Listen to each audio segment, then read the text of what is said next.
Tommy, so close to going through. Very, very frustrating, disappointing.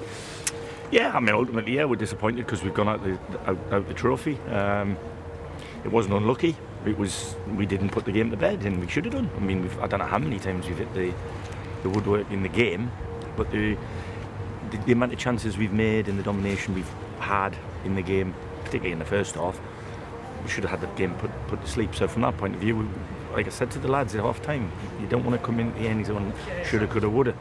And that's what it was. It was one of them. So, listen, penalties, a lottery. Fairness, young Ollie, he's been our best player today by a mile. Very, very good, I thought, in the game. I mean, he's unfortunately the one that misses the penalty. But, listen, it is what it is. We move on to the next game. Well, it's taken 2 penalties because of that sucker punch at the end, wasn't it? Just the final few seconds. Yeah, I mean, I don't know where he gets 5 minutes from. He's spoken to me there like I'm about 12-year-old, the referee. It's ridiculous. And the lad who scores the winning penalty has undoubtedly made 2 yellow card offences. One he gets away with. Same thing in the first half as he did in the second half. Literally pulled Ken back. But he didn't get yellow card in the first half, so then he's still on the pitch at the end of the game. Like I said, I'm sick of having to pick the bones out of poor performances from the third team when it shouldn't be about them at all, but it is. At this level, it's not good enough.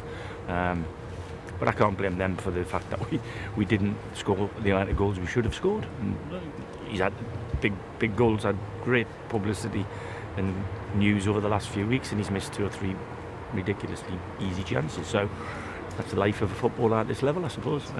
They've got to dust themselves down and get ready for a big week. Yeah, the bar kept them at bay. Was it 3 times in all? Yeah, like I said, I mean, if you can hit the bar, you should be hitting the net, shouldn't you? So from that point of view, it's the error of the striker. It's not any work by the defender or the goalkeeper. It's them not hitting the target. Ultimately, we didn't hit the target on 2 of the penalties. So from that point of view, we don't deserve to go through, do we? Ken Charles back in off his loan spell, got his goal and looked good. It was a great finish, good finish. But he's gone out because he wants to play football, which is fair enough, and he's gone out and played 6 games and scored 5 goals. So we thought it was the right time to bring him back and give him an opportunity. Like you said, it was a great finish, and he was unlucky. He was unlucky with the strike that hit the bar. That was a good strike. But he's way behind in terms of the speed and the thought processes of how we play. That's no disrespect to where he's been playing, but it's a very different kind of football that they play to what we play. So if he sticks at it, he'll get more opportunities. But ultimately, he's one of many players who didn't do enough on the day to make sure we went through to the next round of the trophy. But when it goes to penalties, I know it's a lottery situation, and it comes to the mindset then with some. Yeah, I mean, like I said, I've been in them. I've won them and I've lost them, and it literally is a lottery, isn't it? You know, I don't really want to comment on it. I don't think it's anybody's fault when they miss. They're all brave enough to take them, and that doesn't mean that the ones who haven't taken them yet aren't brave enough. It's just what it is. It's not a good way. You don't feel like you've lost. Well, we didn't lose the game. We just didn't go through the tie. So that's a positive if I want to take positives out of it. But like I said to the lads there, I can tell the way the dressing room is there now and the way their dressing room is, that is a massive achievement for Hemel to beat us on our patch. And it's not a nice feeling in the pit of your stomach if you're part of our group. And I don't want that kind of feeling very often. We haven't had it at all this season, and I don't want it again.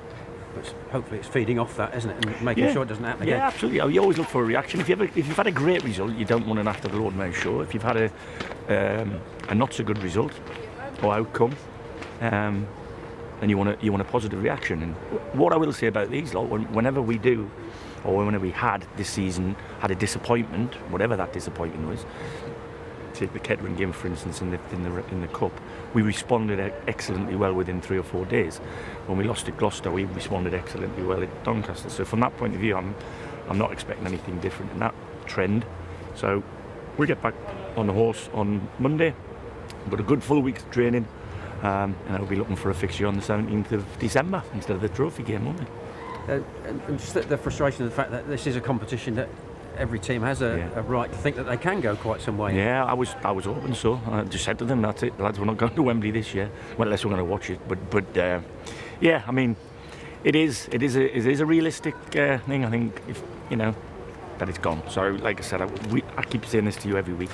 We'll move on quicker than you lads will, but we will move on to the next game very, very quickly. I'm sure there will have been thoughts and eyes on next week, but now that can be firmly set. Absolutely. Well, the last thing I said to them, well, not the last thing, one of the things I said to them before the game is everything we talk about usually pre-game is about us and the ball and what have you. I said, but don't forget, fellas, you've got to win tackles, you've got to make challenges that you're going to get hurt in, possibly. Don't have an eye on that. And so it's a subconscious thing, I think that is. But in fairness to the lads, I don't think that was an issue for us. There's a few lads getting opportunities to start games that haven't. So you'll find out in the coming weeks whether they've done enough to be part of the League 11.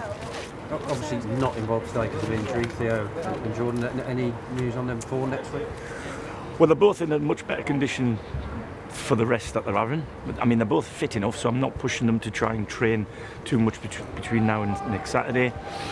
I would say both of them have got a good opportunity, a good chance, you know.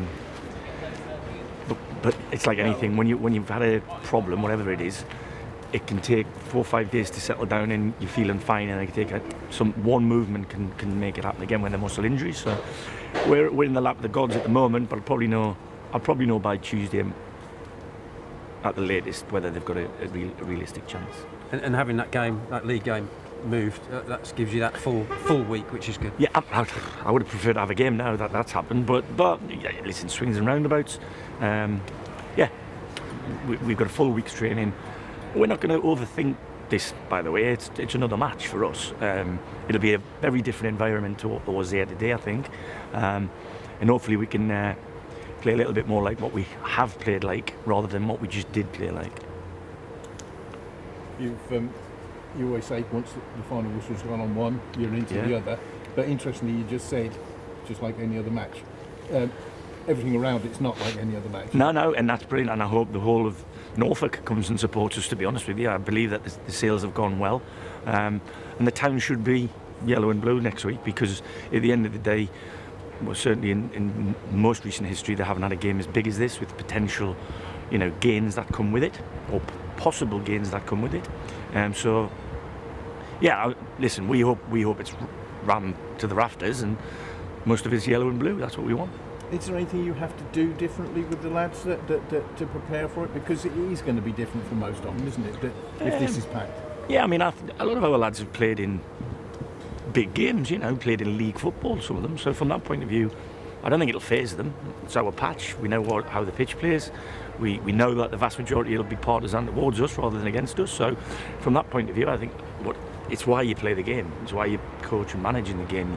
You want them days. So I don't think we'll have anybody who isn't up to the task in hand on the day. And like I said, they'll be best prepped as we can do for the information that we have on the opposition, which is what we do every week. So yeah, we'll have a game plan by the time I get home, and then we'll start plotting our way to Saturday from Monday morning.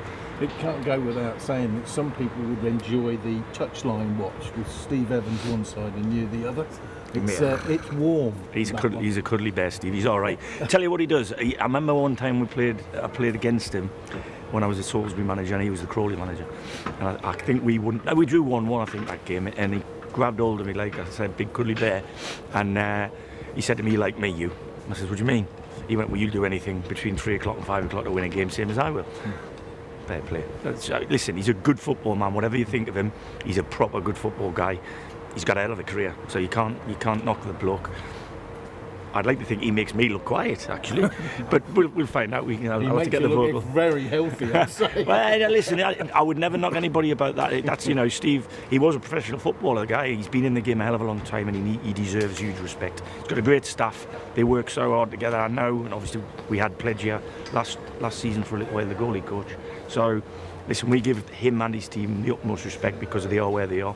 They're doing really well this season as well. So, yeah, I'm looking forward to locking arms with them. I've done a bit of business with Steve as well, on occasions. I think Lynn fans also have some history with him from many moons ago. I've heard that. He only has to walk in the ground. I think he'll erupt. All I ask anybody, because I don't like it when I go to away grounds. I don't mind a bit of banter and a bit of tete-a-tete, but don't be nasty, don't be personal. It's football.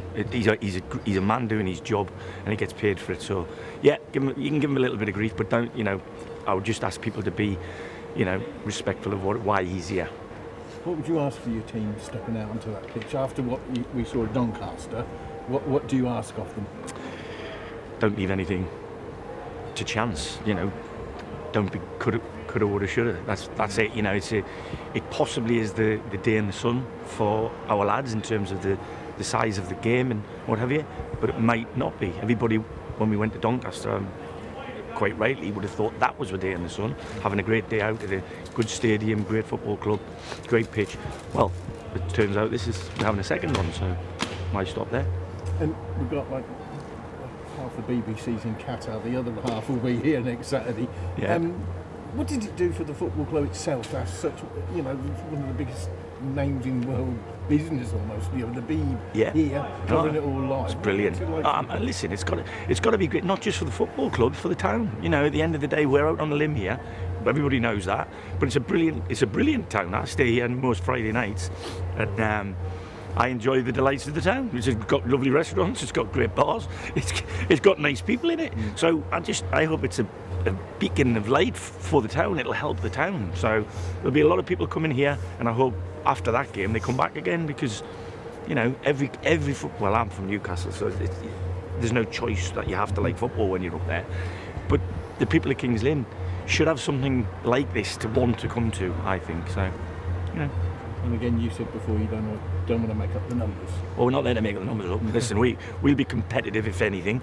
I'd like to think we're viewed as a team who tries to play the right way, and we'll be open and entertaining, and we'll be trying to win the game. It's as simple as that. I want to be in the hat the same as Steve wanted to be in the hat on Monday. So, yeah, as we were, basically.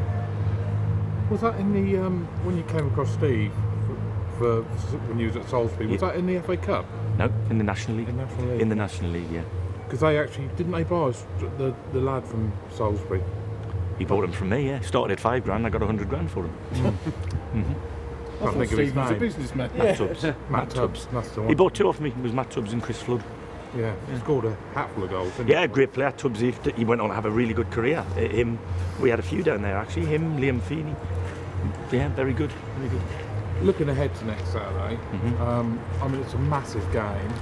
Does the lure of a big carrot in the third round, does that work as an extra incentive? No, there is no third round until you're through the second round. So from my point of view, I can't allow myself even half an eye looking at that sort of thing, because it gets scary, doesn't it? So from that point of view, now we literally will be fully concentrated on being in the hat. That's what we've got to do. And it's huge, isn't it? There's no other word for it. Well, you keep telling me it is. It's just another name. Look, there's 2 goals. There'll be 22 players on there, and there'll be 2 blokes shouting and bawling. Yeah. So it's no different than any other Saturday at the Walks. Trust me. But I'm looking forward to it. Yeah. Bring it on.